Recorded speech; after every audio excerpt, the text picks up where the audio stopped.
주식 코인 투자해서 손해본 것까지 국가가 책임져 주면은 이거 성실에 돈 갚는 사람만 바보 아니냐 이렇게 얘기를 하는데, 개인회생제도는 주식 코인 채무를 진 사람을 탕감하기 위한 제도가 아니라요, 기본적으로 빚이 있는 사람이 갚을 수 있는 만큼만 갚고 나머지는 탕감받는 제도이고, 채무 증대 사유가 주식 코인 경우에 특별한 불이익을 안 주겠다는 것 뿐이에요. 원칙대로 불이익을 안 주겠다는 것이지 결코 이렇게 위험성 있는 투자하는 사람들을 보호해 주겠다라는 것은 아니니까.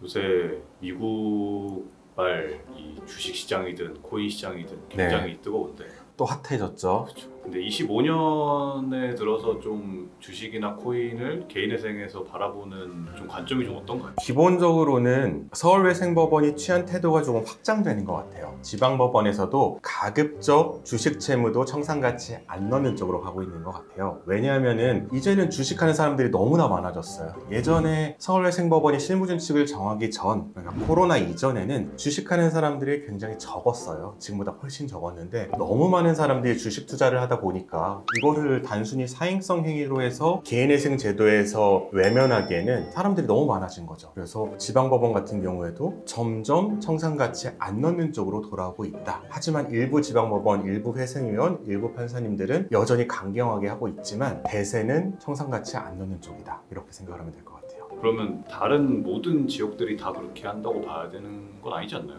일단 회생법원이 있는 곳은 다 청산가치에 넣지 않는다고 보면 되고요. 지방법원 같은 경우에도 뭐 예전에는 의정부나 인천이나 광주 이런 데는 청산가치에 다 넣으라고 한다, 이런 경우가 많았는데, 그런 곳에서도 일부 회생위원 같은 경우에는 청산가치에 다 넣지 않아도 어느 정도 탕감을 시켜주는 쪽으로 변하고 있는 것 같아요. 그런데 이게 문제가 기준이 없이 회생위원이 전국에 뭐 몇백 명은 될 텐데 몇백 명이 다 단독으로 판단을 하다 보니까 의뢰인이 저희한테 물어와도 이거 어떻게 될지 모르겠는 거예요. 해봐야지 알고, 어떤 회생위원이냐에 따라 다르고, 그리고 회생위원도 또 바뀔 수도 있거든요. 진행해보기 전엔 모르니까 사무실 입장에서는, 상담 단계에서는 원칙적으로는 주식 코인 채무는 다 청산가치에 넣어야 됩니다 라고 말하는 경우가 있지만, 실제로 진행을 하다 보면은 탕감을 받는 경우들이 많이 발생을 합니다. 댓글 보면은 이런 사람들이 많이 있어요. 주식 코인 투자해서 손해본 것까지 국가가 책임져 주면은 이거 성실에 돈 갚는 사람만 바보 아니냐 이렇게 얘기를 하는데, 이거는 정말 코끼리를 보면은 코끼리 다리만 보고서 코끼리가 통나무같이 생겼다 이렇게 말하는 것과 마찬가지인 게, 개인회생제도는 주식 코인 채무를 진 사람을 탕감하기 위한 제도가 아니라요, 기본적으로 빚이 있는 사람이 갚을 수 있는 만큼만 갚고 나머지는 탕감받는 제도이고, 채무 증대 사유가 주식 코인 경우에 특별한 불이익을 안 주겠다는 것 뿐이에요. 주식 코인 투자를 했다고 해서 불이익을 줘야 된다는 법은 없거든요. 그래서 원칙대로 불이익을 안 주겠다는 것이지 결코 이렇게 위험성 있는 투자하는 사람들을 보호해 주겠다라는 것은 아니니까, 그런 부분을 조금은 유념을 하시면은 좀 생각이 달라지지 않을까 생각을 해봅니다. 그러면 주식은 조금 아니더라도 코인 같은 경우에 레버리지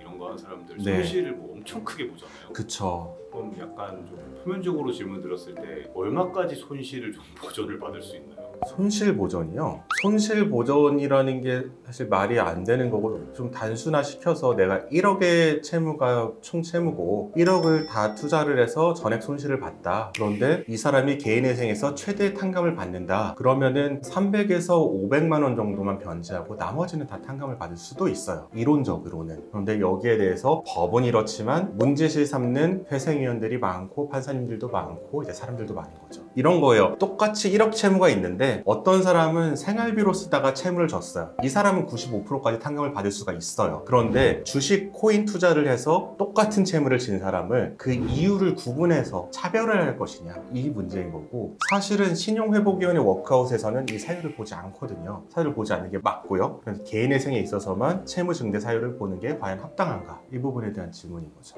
그러면 그렇게 구분을 아예 안 둔다는 건가요? 개인회생?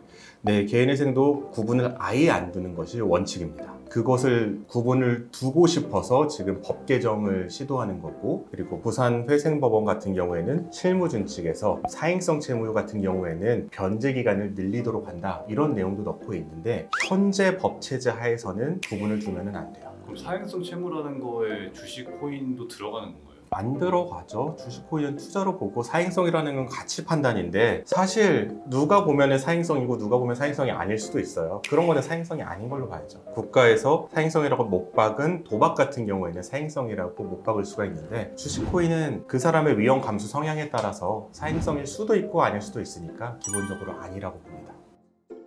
영상 끝까지 시청해 주시고 구독과 좋아요, 알림 설정, 댓글 부탁드립니다. 댓글 남겨주신 분께 추첨을 통해서 이 책을 보내드리고 있으니 자세한 참여 방법은 고정 댓글을 참고해 주세요.